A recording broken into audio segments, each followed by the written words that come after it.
Efesios 4.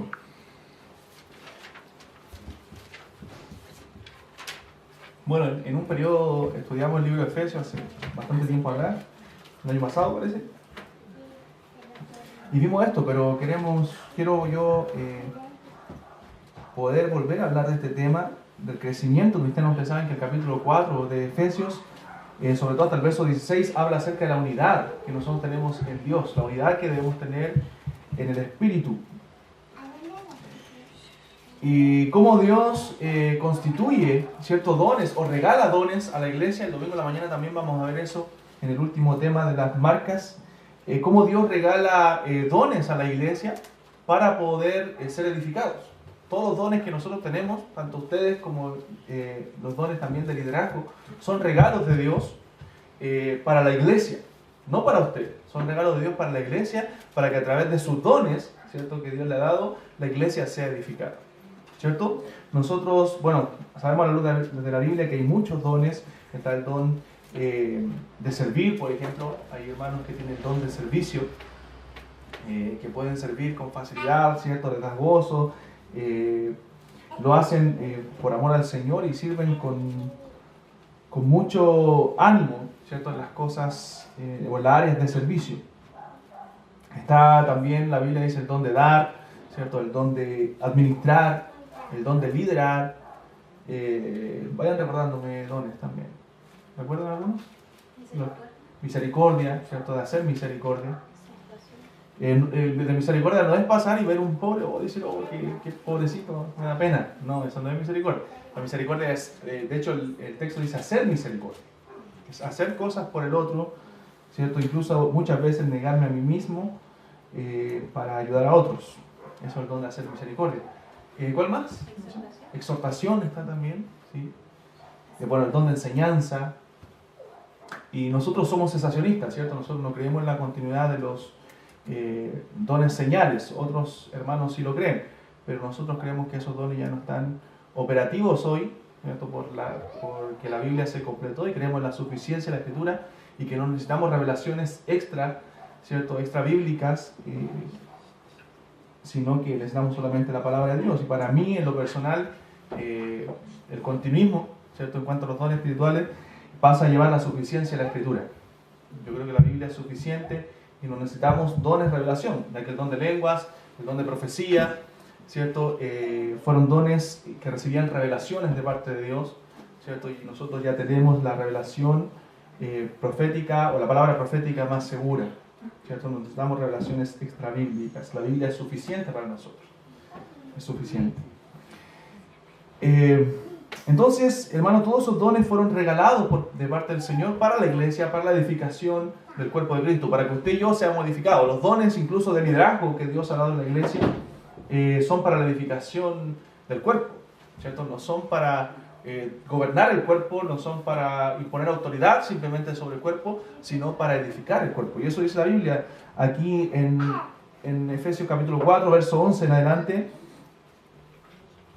Dice, bueno, si usted ve desde el verso 7, dice a cada uno de nosotros fue dada la gracia conforme a la medida del don de Dios. Se da cuenta que está hablando acerca de los dones, por lo cual dice, subiendo lo alto, llevó cautiva la cautividad y dio dones a los hombres. Y el verso 11 dice, y él mismo, o sea, aquel que dio dones, ¿cierto?, Cristo Jesús, él mismo constituyó a unos, dice, apóstoles, ¿cierto?, los apóstoles, y profetas, vinieron a poner el cimiento de la doctrina en la iglesia, vinieron a poner el fundamento, fueron hombres puestos en ese lugar por Cristo, ¿cierto? Hoy día nosotros no tenemos apóstoles, o no creemos nosotros los apóstoles, que sea un don vigente, un oficio vigente, porque ellos vinieron a poner el fundamento. De hecho, los apóstoles tenían ciertas características, tenían que ser nombrados por Cristo. Los 12 apóstoles, ¿cierto?, más Pablo, fueron nombrados por el Señor Jesucristo mismo, ¿cierto? Pero los requisitos también que da hecho es que tenían que haber estado con Jesús. El apóstol Pablo no fue un discípulo de Jesús, pero él estuvo con Jesús, ¿cierto? Se encontró con Jesús cara a cara y también subió al tercer cielo a recibir revelación directa, o al cielo mismo, la presencia de Dios misma. Entonces era uno de los requisitos de los apóstoles. Es por eso que hoy día no están vigentes, ¿cierto?, o no están operativos estos dones, estos oficios, porque cumplieron un propósito, Ese propósito era poner el fundamento de la iglesia, ya que la Biblia no estaba escrita aún, era poner la doctrina en las iglesias neotestamentarias, en la iglesia primitiva, para que ahora que ya tenemos la Biblia, nosotros sobreedifiquemos, ¿cierto?, la iglesia, lo que ya fue construido en el cimiento. Y esa sobreedificación se hace a través de pastores maestros, ¿cierto?, que en el griego es lo mismo, ¿cierto? Aquí dice pastores y maestros, pero en el griego es la misma persona, la misma palabra, pastores maestros, dice. Y dice el verso 11, y él mismo constituyó a unos apóstoles, a otros profetas, a otros evangelistas, otro don también, a otros pastores y maestros. ¿Cierto? Se da cuenta que la diferencia la hace otros, y cuando dice pastores y maestros, lo une como uno. El versículo 12, a fin de perfeccionar a los santos para la obra del ministerio, para la edificación del cuerpo de Cristo, hasta que todos lleguemos a la unidad de la fe y del conocimiento del Hijo de Dios, a un varón perfecto, a la medida de la estatura de la plenitud de Cristo, para que ya no seamos niños fluctuantes, llevados por doquiera de todo viento de doctrina, por estratagema de hombres que para engañar emplean con astucia las artimañas del error, sino que siguiendo la verdad en amor, crezcamos en todo en aquel que es la cabeza, esto es Cristo, de quien todo el cuerpo bien concertado y unido entre sí por todas las coyunturas que se ayudan mutuamente según la actividad propia de cada miembro, recibe su crecimiento para ir edificándose en amor. Amén. Entonces este texto habla del crecimiento. ¿Por qué Dios puso dones dentro de la iglesia de liderazgo o dones, ¿cierto?, de pastores y maestros? ¿Para qué? Para perfeccionar a los santos para la obra del ministerio. Esa es la tarea que tenemos nosotros como pastores, perfeccionar a la iglesia, ¿cierto?, alrededor de la palabra. No porque nosotros seamos capaces de hacer madurar a la gente, sino porque somos los responsables de enseñar la palabra. Y la palabra es la que hace la obra, ¿cierto?, porque todo el cuerpo bien concertado y unido, ¿cierto?, crece en Cristo, que es la cabeza, ¿cierto? Y con el crecimiento, dice la Biblia también en otro pasaje, que da Dios. Dios, hermanos, diseñó el cuerpo humano de tal manera que el cuerpo humano pueda obtener un crecimiento proporcional. Por ejemplo, cuando nosotros vamos creciendo, cuando somos pequeños, ¿cierto?, un niño crece, no le queda una mano más chica que la otra, ¿cierto? Crece proporcionalmente y crece al mismo nivel.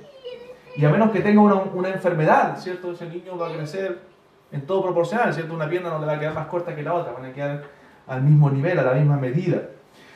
Todos los miembros también crecen en conjunción, ¿cierto?, con todo el cuerpo. Los dedos crecen a un nivel, ¿cierto? Todo crece de la misma forma. Así Dios diseñó de manera perfecta, ¿cierto?, el cuerpo humano. Y hermanos, así también debe ser el crecimiento en la iglesia. Amén. Así también debe ser el crecimiento en la iglesia. La iglesia es un conjunto de creyentes que debe crecer en su conjunto. Nosotros debemos crecer como iglesia. Amén. Debemos crecer en madurez, debemos crecer, ¿cierto?, en el conocimiento de nuestro Señor Jesucristo en conjunto. Y Pablo enfatiza, de hecho, en este capítulo, ¿cierto?, y en la carta entera de los Efesios, que es una carta dirigida netamente a temas eclesiásticos, él enfatiza la unidad y el crecimiento que debe haber en la iglesia. Si usted lee en el verso 1, dice: yo pues preso en el Señor, recuerda que él estaba preso, os ruego que andéis como es digno de la vocación con que fuisteis llamados, con toda humildad y mansedumbre, soportando con paciencia los unos a los otros, en amor, solícitos en guardar la unidad del Espíritu, en el vínculo de la paz, un cuerpo y un espíritu, como también fuisteis llamados en una misma esperanza de vuestra vocación. Se da cuenta que lo que Pablo está dando, las características del crecimiento cristiano, o sea, hermanos que se soportan con paciencia unos a otros, ¿cierto? Eso es una característica de crecimiento. Un hermano que es solícito en guardar la unidad del espíritu de la iglesia, ¿cierto? De no provocar divisiones, de no provocar enemistades, es un hermano maduro, una hermana madura. Un hermano que anda en toda humildad y mansedumbre, ¿cierto? Es un hermano que ha alcanzado también la madurez. Entonces, Pablo habla acerca de esta unidad y esta madurez en este capítulo. Porque, hermanos, Cristo salva a individuos, ¿cierto? Cristo nos salva personalmente, pero no nos salva para ser independientes, no nos salva para ser individualistas. Él nos salva, pero nos une a la iglesia. Nos pone en la iglesia, ¿cierto? Y nos pone en el crecimiento que la iglesia está teniendo. Nos puso dentro de una iglesia local, ¿cierto?, para crecer juntamente con la iglesia. Como decía, todo creyente tiene dones. Usted dice, no, pero ¿qué don voy a tener yo? Todos tienen dones. Usted analice la luz de la Biblia, sirva al Señor, ¿cierto? Y Dios va a ir mostrándole cuál es el don que usted tiene, cuál es el lugar en el cual usted debe estar. No todos pueden ser pastores, ¿cierto? No todos pueden ser maestros de escuela dominical, no todos pueden estar en un solo lugar. Somos diferentes miembros dentro del cuerpo, pero hermanos, a pesar de que somos diferentes, somos todos responsables del crecimiento de la iglesia. Somos todos responsables del crecimiento del cuerpo de Cristo. Amén. Todos, cada uno de nosotros. Entonces, ¿cuál es la meta la cual nosotros debemos alcanzar como iglesia? ¿Cuál sería la meta que creen ustedes que debemos alcanzar según este texto? ¿Ya? Según el texto más, pero en una sola palabra. Crecimiento. O sea, madurez. Madurez. Esa es la meta en la cual se resume este verso, ¿cierto? Verso 13. Hasta que todos lleguemos, dice, a la unidad de la fe y del conocimiento del Hijo de Dios, a un varón perfecto. La palabra perfecto en el griego aquí quiere decir maduro. Amén. Una persona que ha llegado, ¿cierto?, a alcanzar la madurez, a la medida de la estatura de la plenitud de Cristo. Y un día no solamente vamos a llegar a ser maduros, sino perfectos, como Cristo lo es. Entonces la iglesia, hermano, en su conjunto, cada creyente debe alcanzar la unidad de la fe y el conocimiento del Hijo de Dios. Y la unidad de la fe aquí puede entenderse, la fe puede entenderse como nuestra confianza en el Señor, o puede entenderse también como el conjunto de doctrinas. Recuerden que yo les expliqué una vez que cuando la Biblia habla de fe, muchas veces habla del conjunto de las doctrinas que nosotros creemos fundamentales, o también de la confianza en Dios, ¿cierto? De acuerdo al contexto. Por ejemplo, en Judas, cuando dice que contendáis ardientemente por la fe que una vez ha sido dada a los santos, está hablando de contender por la doctrina que nos ha sido dada. La fe, donde está puesta nuestra confianza. Pero en este contexto no es claro, pero si estuviera hablando de cualquiera de las dos formas, ¿cierto? Está correcto, está bien. Hasta que todos lleguemos a la unidad de la fe, ya sea el conjunto de las doctrinas, ¿cierto? O una confianza en el Señor plena. Ambas ideas, ¿cierto?, encajan bien en el contexto.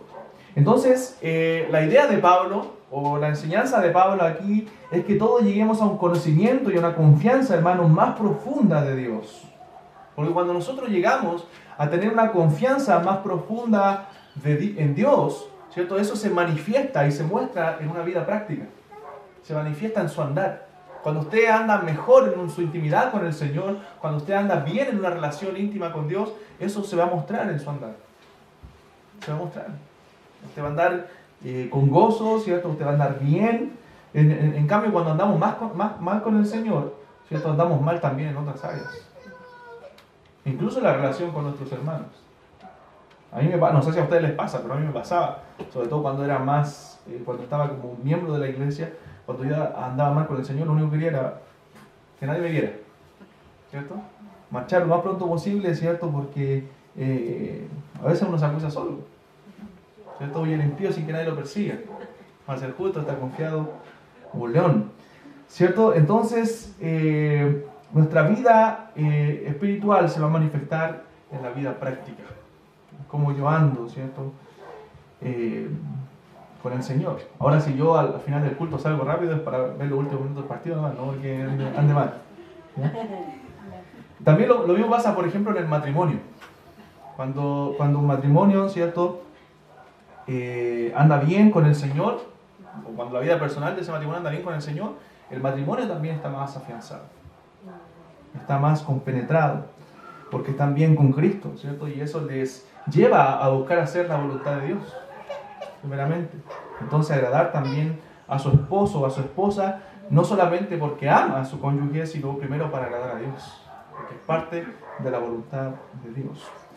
Entonces, hermanos, la unidad y crecimiento de la iglesia depende de mi relación con Cristo. Cómo yo estoy con Cristo, cómo yo estoy en mi intimidad, ¿cierto? Eso va a ayudar al crecimiento de la congregación. Si usted anda mal con el Señor, usted no está contribuyendo, ¿cierto?, al crecimiento de la iglesia. Por eso que no es que debe irse a la iglesia, sino debe arreglar sus cuentas con el Señor. Debe estar bien con el Señor para poder contribuir, ¿cierto?, con sus dones y talentos que Dios le ha dado en la obra del Señor. Entonces, mientras más los creyentes tengan una vida de oración, una comunión más cercana con el Señor, ¿cierto? Entonces, como resultado también nos vamos a acercar los unos a los otros. Amén. Usted se va a acercar con su hermano, usted se va a doler con su hermano, pero si usted no está bien con el Señor, no le va a interesar lo que le pasa a su hermano. Amén. Porque el Señor nos manda, ¿cierto?, a dolernos con los que se duelen, a llorar con los que lloran, ¿cierto?, y a gozarnos con los que se gozan. Porque, hermanos, cuando un hermano anda mal, ¿cierto?, no afecta solamente su vida, sino que afecta también la vida de la iglesia, porque es parte de la congregación. Entonces el texto 13, el versículo 13 dice: hasta que todos lleguemos a la unidad de la fe y el conocimiento del Hijo de Dios. Todos nuestros conocimientos tienen que profundizarse en Dios. Y dice: a un varón perfecto, maduro, ¿cierto? Y ese varón perfecto, maduro, se contrasta con el niño del verso 14, ¿cierto? Un contraste que Pablo hace ahí, hablando de una persona madura con un niño. Porque el verso 14 dice: para que no seamos niños fluctuantes.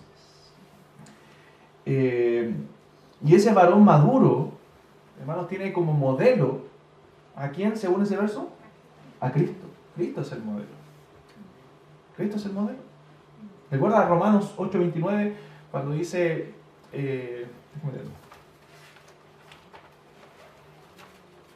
Romanos 8:29 también nos habla de nuestro modelo a seguir ahí. Dice que fuimos predestinados con un propósito. Romanos 8:29. Dice: porque a los que antes conoció, también los predestinó. ¿Para qué? Para que fuesen hechos conforme a la imagen de su Hijo. ¿Se da cuenta? Para que Él sea el primogénito entre muchos hermanos. O sea, el modelo a seguir de este varón maduro, de este cristiano, del Hijo de Dios, ¿cierto?, es Cristo, tanto para hombres como para mujeres. Cristo es nuestro modelo a seguir. Estamos destinados, ¿cierto?, a ser como Él un día. Él comenzó la buena obra, Él la perfeccionará. Nos hará semejantes a Él. Segunda a los Corintios capítulo 3 también habla de eso. Segunda a los Corintios 3:18.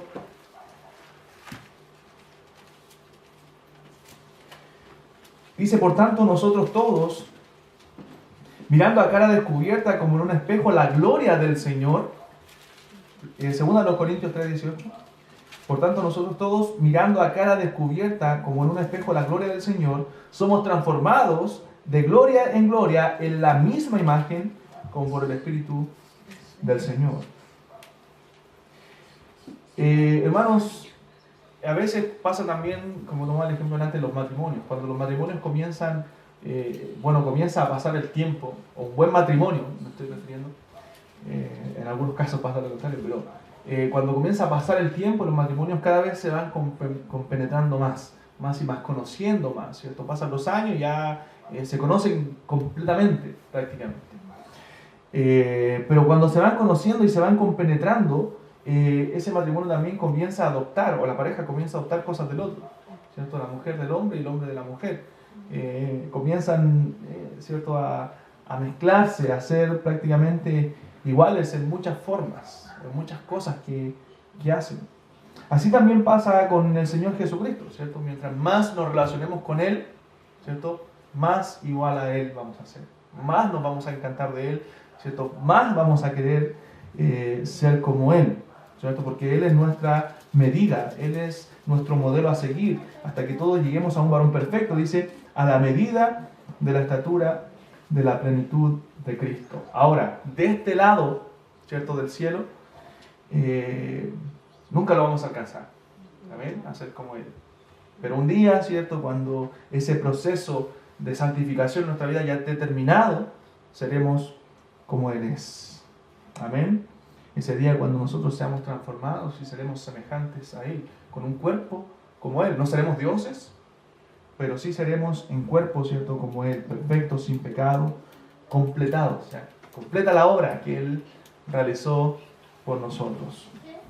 Ahora, ¿cuáles son las marcas, según este texto también, que evidencian el crecimiento del cristiano? ¿Cuáles son esas marcas, según el verso 14, que evidencian un crecimiento en el cristiano? Son dos, por lo menos, ¿Ah? ¿Ya?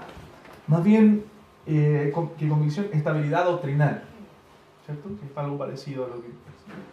Creo que se refería a eso, hermana Bernadette, ¿no? ¿Sí?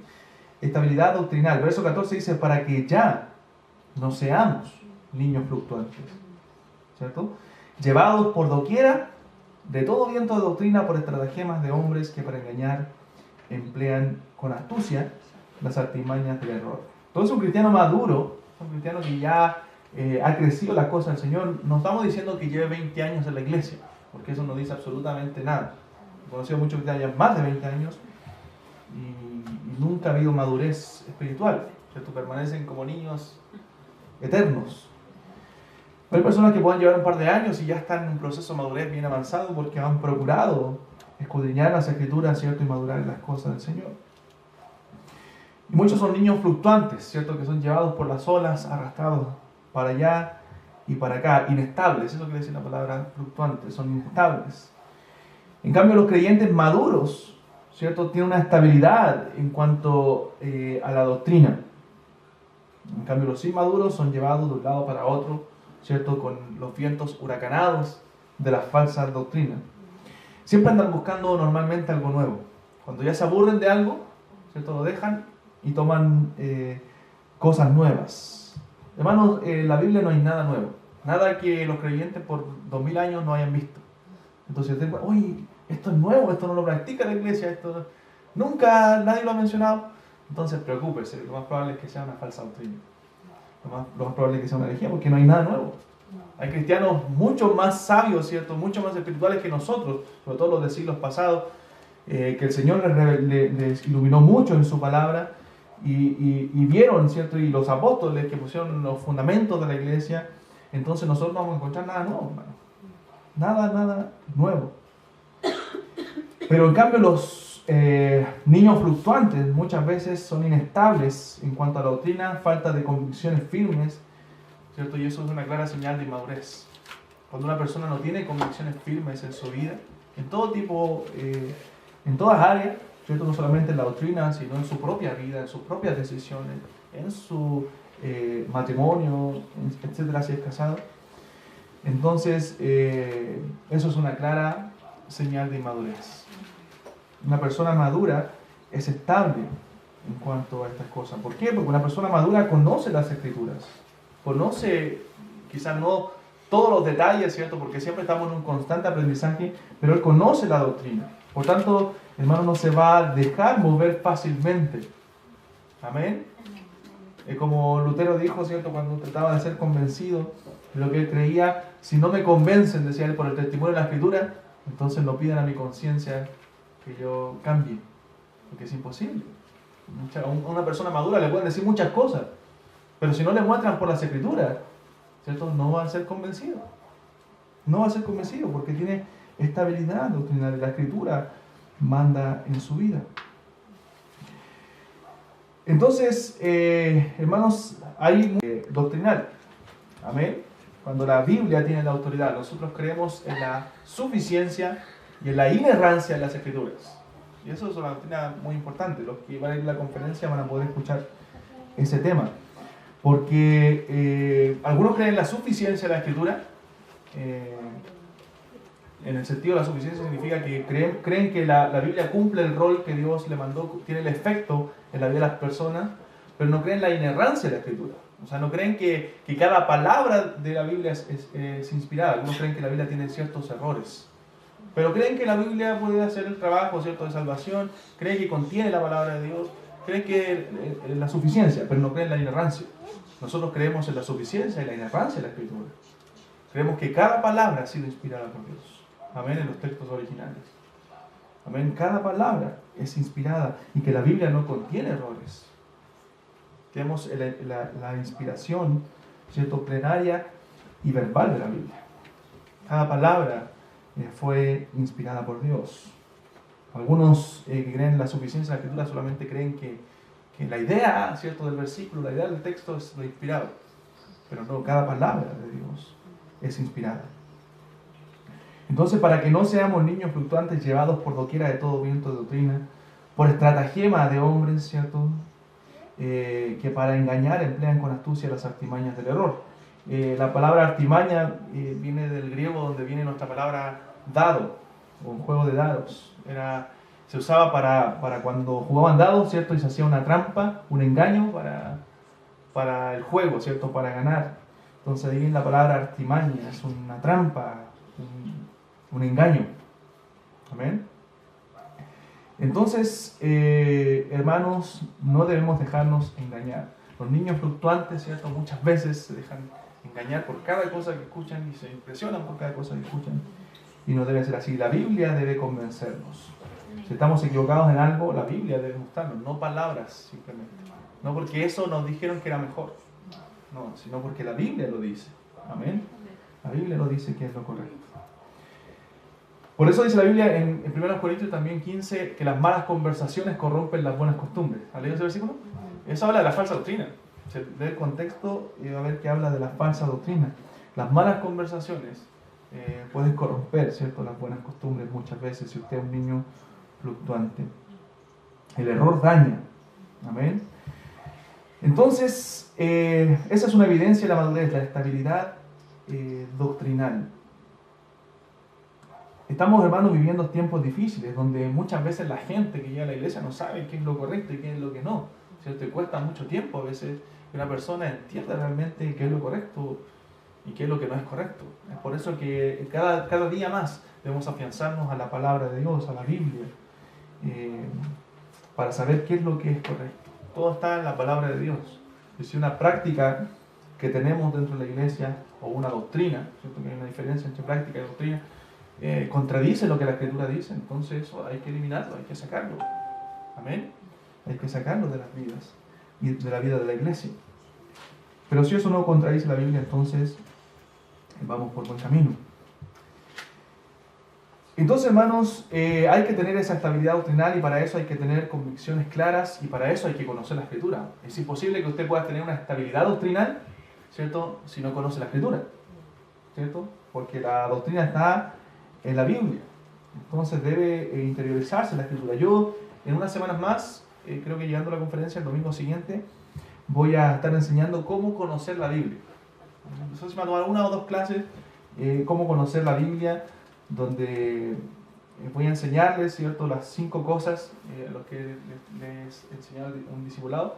He podido compartir con ellos esas 5 cosas para poder entender un poco más la Biblia, oír, ¿cierto?, leer, meditar, memorizar. Me falta estudiar. Gracias, madre. Y estudiar. Las 5 cosas para poder conocer más la Biblia. Esto va a ser un poco teórico al principio, pero después yo voy a ir a una clase práctica de cómo usted puede estudiar la Biblia. Yo la tengo preparada para esta semana para enseñarla cómo estudiar la Biblia, pero no para hacer un sermón, porque eso no lo necesitan todos. Cómo estudiar la Biblia fácilmente y que usted pueda sacar más provecho de lo que le saca leyendo simplemente. Usted puede hacerle preguntas. Esto se llama el método inductivo de estudio bíblico. ¿Amén? De observar el texto, de interpretar el texto y de aplicar el texto. Son 3 cosas que debemos hacer. Observar primero el texto, ¿cierto? Dedicar un tiempo a observar palabras claves, ¿cierto? Cosas que puedan salir ahí, palabras que se repitan mucho cuando hable de Dios. Interpretar el texto, luego de que usted ya lo observó todo el texto, le hizo las preguntas, usted lo interpreta ahora. ¿Qué quiere decir el texto? ¿Quién lo escribió? ¿Cuándo lo escribió? ¿A quién se lo escribió? Y luego yo puedo aplicar el texto. ¿Qué pasa? ¿Por qué surgen muchos errores doctrinales hoy día? Porque todos van a la Biblia y aplican inmediatamente el texto. Saco, pum, para mí. No, ahí va a salir un error. ¿Por qué? Porque la Biblia tiene un autor original y ese autor original escribió, ¿cierto?, un receptor original. Por ejemplo, si estamos leyendo Efesios, ¿quién escribió? Pablo. Esa es la primera pregunta que me tengo que hacer. ¿Quién escribió? Pablo. ¿A quién le escribió? A los efesios, no a mí. ¿Por qué yo lo saco a mí? A uno puso Dios la iglesia apóstoles. Ya, pongamos apóstoles entonces. ¿Se cuenta eso de aplicar inmediatamente? Después, ¿cuándo lo escribió Pablo? ¿Cuándo? Cuando estaba preso en Roma. ¿Cierto? Se me da un contexto. Un contexto que puedo sacar del libro de Hechos, ¿se da cuenta? Entonces luego yo interpreto, de acuerdo al texto que yo estoy estudiando, ¿qué quiere decir ese texto ¿Qué quiso decir Pablo a los efesios? Primero, eso es interpretar. ¿Qué quiso decir Pablo a los efesios? Y obviamente Dios inspirado, el Espíritu Santo inspirado, ¿cierto? Inspirando a Pablo. Y luego que yo ya tengo la observación y la interpretación del texto, yo ya sé lo que significa el texto, ahora yo saco una aplicación para mí. ¿Qué puedo aprender yo de esto? ¿Qué puedo sacar para mi vida? Y ahí, hermano, no le voy a hacer ningún daño al texto. Va a estar todo clarito. ¿Me entiendes? Pero cuando yo aplico inmediatamente a mí, ¿cierto? Hay problemas. Por ejemplo, cuando se aplica ese versículo, cree en el Señor Jesucristo y serás salvo tú y tu casa. Y lo aplican inmediatamente, toda mi casa tiene que ser salvo. Eso no, primero no está en un contexto de promesa. No está en un contexto de promesa. Después dice también, si usted lee, y le hablaron la palabra del Señor a él y a todos los que estaban en su casa. ¿Se dan cuenta? Todos los que estaban en su casa creyeron. Entonces era prácticamente una profecía de Pablo, ¿cierto? A este carcelero donde iba a ser salvo su familia. En contexto histórico, hecho un libro de transición de la iglesia, historia. ¿Entienden? No una promesa. No hay una promesa de parte de Dios. Entonces, todo eso me da el contexto, el significado, la interpretación del texto, y luego yo puedo aplicar. ¿Qué puedo aplicar? Que si alguien cree en el Señor Jesucristo, ¿cierto? Va a ser salvo. Va a ser salvo. Pero no que una promesa que sea salvo toda mi casa. Porque yo he conocido gente que ha sido cristiana y han muerto sus padres o familiares sin Cristo, lamentablemente. ¿Por qué? Porque no creyeron. Entonces, ¿falló Dios en la promesa? No, no era una promesa. ¿Amén? Entonces eso es bueno, hermano, aprender a estudiar la Biblia así fácilmente. Voy a hacer algunas preguntas, voy a poner algunos textos, ejemplos, para que ustedes puedan ir viendo cómo hacerlo fácilmente. No es nada tan profundo, pero va a servirle mucho más que leer simplemente la Biblia. Amén. Entonces, segundo, manifiestan una vida práctica enraizada en la verdad y el amor. O sea, las personas maduras, ¿cierto? Manifiestan una vida cristiana práctica que está enraizada en la verdad y el amor. Versículo 15.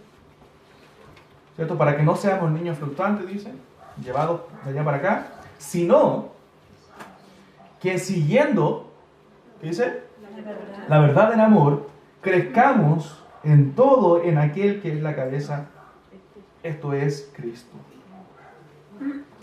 Y hermanos, siguiendo la verdad, se puede traducir de mejor manera diciendo siendo veraces. Siendo veraces, de hecho en el griego es una sola palabra, es siendo veraces. Usted y yo, como creyentes, debemos ser personas veraces. La verdad de Dios debe gobernar nuestras vidas, hermano. La Biblia dice que los mentirosos no entrarán en el reino de los cielos. Y no es que no mintamos, lamentablemente lo hacemos, pero nosotros no vivimos en la mentira. Nosotros somos gobernados por la verdad de Dios. Y esa verdad de Dios está en su palabra. Amén. Gobernados por la verdad. Pero gobernados por la verdad en un clima de amor. Eso es muy importante. Siguiendo la verdad en amor. Porque, hermano, la ortodoxia sin amor es peligrosa. Hay muchos ejemplos hoy día de gente que tiene mucha ortodoxia, ¿cierto? Mucha doctrina, pero sin amor. Eso es peligroso. ¿Por qué? Porque le puede llevar al legalismo. Amén. Le puede llevar al legalismo. Esta doctrina enfatiza, esta carta enfatiza la doctrina, pero enfatiza también el amor.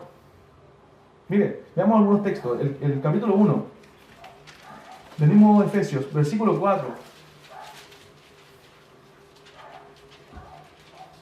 y 5 dice: según nos escogió en él antes de la fundación del mundo, para que fuésemos santos y sin mancha delante de él en amor, habiéndonos predestinado para ser adoptados hijos suyos por medio de Jesucristo, según el puro afecto de su voluntad. O sea, lo que Dios ya hizo por nosotros, lo hizo en amor, o por amor, ¿cierto?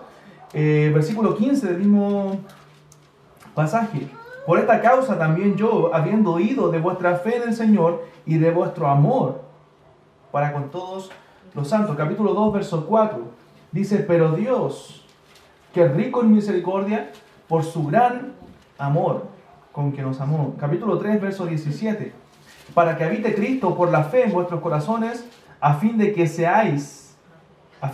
arraigados, y cimentados en amor.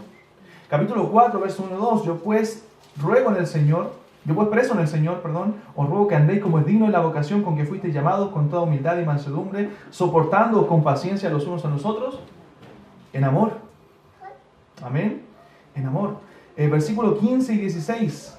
Siguiendo la verdad, en amor. Al final del versículo 16, recibe su crecimiento para ir edificándose en amor. Capítulo 5, verso 1. Sed pues imitadores de Dios como hijos amados. Verso 25. Maridos, amad a vuestras mujeres. Capítulo 6, verso 23. Paz sea a los hermanos y amor con fe de Dios Padre y del Señor Jesucristo. O sea, la carta ya enfatiza, ¿cierto?, en muchos pasajes el amor.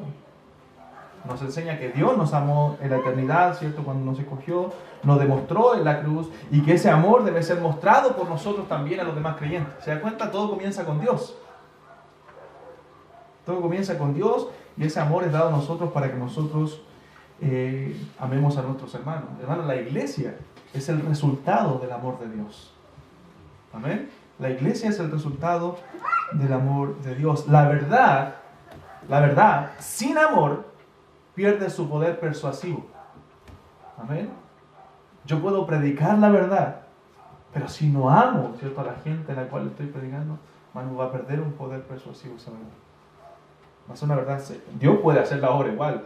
De eso no hay duda, ¿cierto? Pero pierde cierto poder la verdad sin amor. Y el amor sin verdad, ¿cierto?, es simplemente sensibilidad sin solidez. ¿Se dan cuenta que es un complemento? Algunos echan por tierra el conocimiento, ¿cierto?, la verdad. No, es importante, pero no solo. Porque solo me va a llevar a envanecerme, solo me va a llevar al legalismo. Tiene que ser con amor. Amén. Tiene que ser estudiada la palabra correctamente. Entonces deben ir de la mano ambas cosas. La verdad en amor. Siguiendo la verdad, dice Pablo, en amor. El amor, hermano, nos debe llevar también a defender la verdad. El amor se demuestra a través de la verdad. Y todo para ser como Cristo. Esa es la meta, ¿cierto? Dice, siguiendo la verdad del amor, en amor, versículo 15, crezcamos en todo en aquel que es la cabeza, esto es Cristo. Amén. Cristo es nuestra meta a seguir. Debemos ser como Él, hablar como Él, movernos como Él, ¿cierto? Él es el todo en nosotros. Dice Filipenses capítulo 2, verso 5, haya pues en vosotros, ¿cierto?, este sentir que hubo también en Cristo Jesús. ¿Y qué está hablando? De cómo debemos reaccionar con nuestros hermanos, mirando a cada cual como superiores a Él mismo, ¿cierto? Si usted lee Efesios 2, y después dice, haya pues en vosotros este sentir que hubo también en Cristo Jesús. Después muestra cómo Cristo se sacrificó por nosotros, el cual, siendo en forma de Dios, no estimó el ser igual a Dios como cosa que aferrarse. ¿Se da cuenta? Entonces, hermanos, es nuestro modelo a seguir nuestro Señor Jesucristo. Ahora, el proceso a través del cual avanzamos hacia la meta está en el verso 16. Para finalizar, dice, de quien todo el cuerpo, bien concertado y unido entre sí por todas las coyunturas que se ayudan mutuamente, según la actividad propia de cada miembro, recibe su crecimiento para ir edificándose en amor. Y Pablo aquí vuelve de nuevo a la figura del cuerpo humano para referirse a la iglesia, ¿cierto? Y dice, de quien todo el cuerpo, bien concertado y unido entre sí por todas las coyunturas que se ayudan mutuamente. ¿Se da cuenta? El cuerpo recibe su crecimiento de Cristo y nosotros crecemos juntos, crecemos en unidad.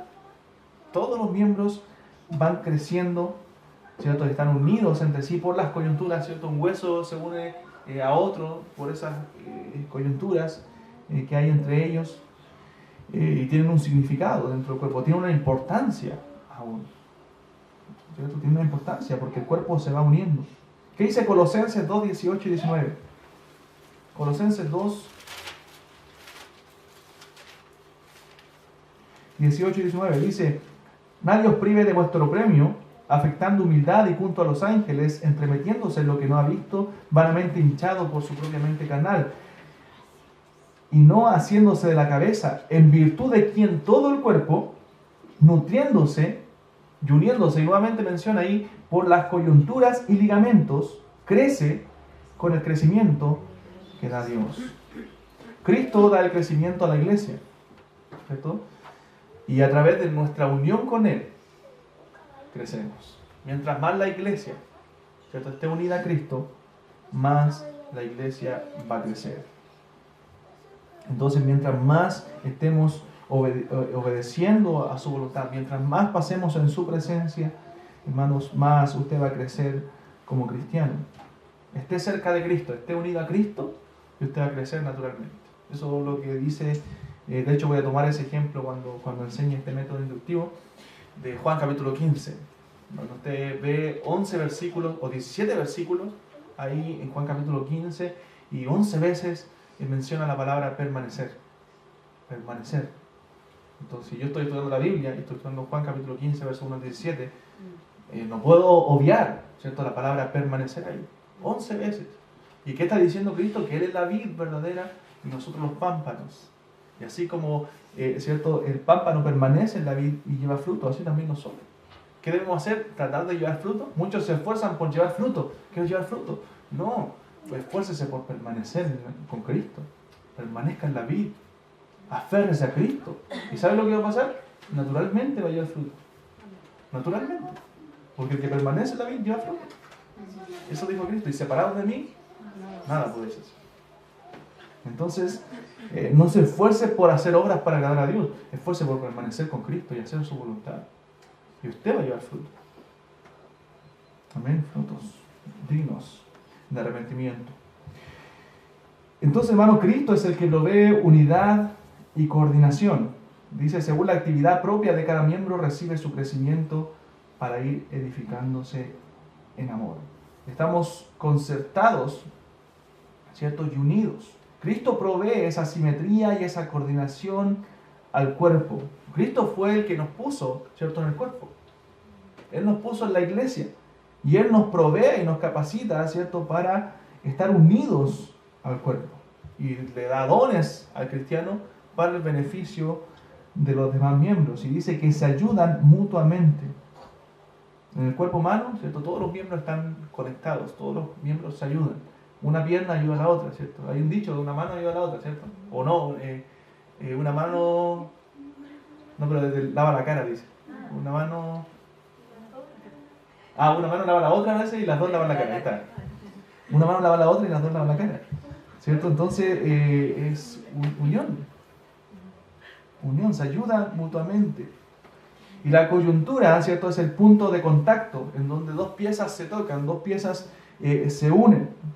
Y cada miembro está unido a Cristo como la cabeza, ¿cierto? Y a través de pastores, maestros, ¿cierto?, Dios da el alimento y la capacitación a los miembros para que sirvan y crezcan, hermanos, de forma madura. Amén. La palabra de Dios que es expuesta, predicada, ¿cierto?, es para que los creyentes reciban el alimento correcto y crezcan de forma sana y madura. Y la coyuntura es el amor. Amén. La coyuntura que une a esos miembros es el amor. ¿Se dan cuenta? Lo único que va a mantener unidos todos los miembros es el amor. No debo amar a algunos miembros, debo amar a todos los miembros. Debo amar a todo el cuerpo. Eso es lo que Dios nos manda en su palabra. Y esas son las coyunturas que unen cada miembro. Entonces, hermanos, no nos debemos sentir débiles ni pequeños dentro del cuerpo de Cristo. Todos somos importantes, todos somos relevantes. Dios le capacitó a usted y a mí para beneficiar, para edificar al cuerpo de Cristo. Y hermanos son edificados, ¿cierto?, a través de su servicio. Pero si usted no está sirviendo, ¿cierto?, entonces no puede edificar a otros. 1 Pedro 4:10, cada uno según el don que ha recibido, ministren a los otros como buenos administradores de la multiforme gracia de Dios. Si usted está en esta iglesia es porque Cristo le puso en esta iglesia. Y a estos hermanos usted debe beneficiar y amar. Entonces debemos constantemente estar mirando alrededor. Amén. Constantemente estar mirando a nuestros hermanos. No carecemos de errores, ¿cierto? Siempre ustedes van a ver errores en mí, yo los veré en ustedes probablemente. Pero debemos orar y edificarnos en amor. Amén. El amor va a unir, ¿cierto?, a los miembros. El amor es la coyuntura que une cada miembro. Entonces, hermano, la iglesia es el plan de Dios. Amén. El plan perfecto de Dios. Cristo ganó su iglesia. Es el pueblo de Dios. Y Cristo opera y obra en las vidas de personas a través de su iglesia. Amén. No obra con personas externas. No usa a gente fuera de la iglesia. Usa a personas dentro de la iglesia para realizar su obra y su plan redentor. Entonces es imposible que un creyente crezca si no tiene el contacto que debe tener con la iglesia. Si no es miembro de la iglesia. Si no participa en la iglesia. Si no sirve en la iglesia. Entonces la Biblia nos muestra el cristianismo, nos muestra el cristiano, pero en la iglesia, no fuera. Amén.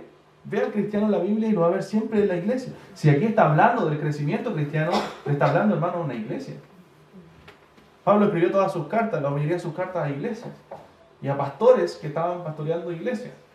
¿Se dan cuenta? El cristiano sirve en la iglesia. El cristiano ocupa sus dones, ¿cierto?, para edificar a otros en la iglesia. Y Dios usa a personas de la iglesia. Por eso es que es importante, hermano, la unidad dentro de la iglesia y el crecimiento espiritual. ¿Qué va a procurar la unidad? El amor. Amén. ¿Y qué va a procurar el crecimiento? Que yo me aferre a la verdad. A seguir la verdad en amor. Amén. Oramos. Padre Celestial, en el nombre de Jesucristo, voy delante de su presencia, Dios mío, para darle muchas gracias por su palabra, Señor, por permitirnos estar con nuestras hermanas, Señor, aquí en este culto de oración, poder, Padre, orar ahora, Señor. Gracias, Padre, por tu palabra.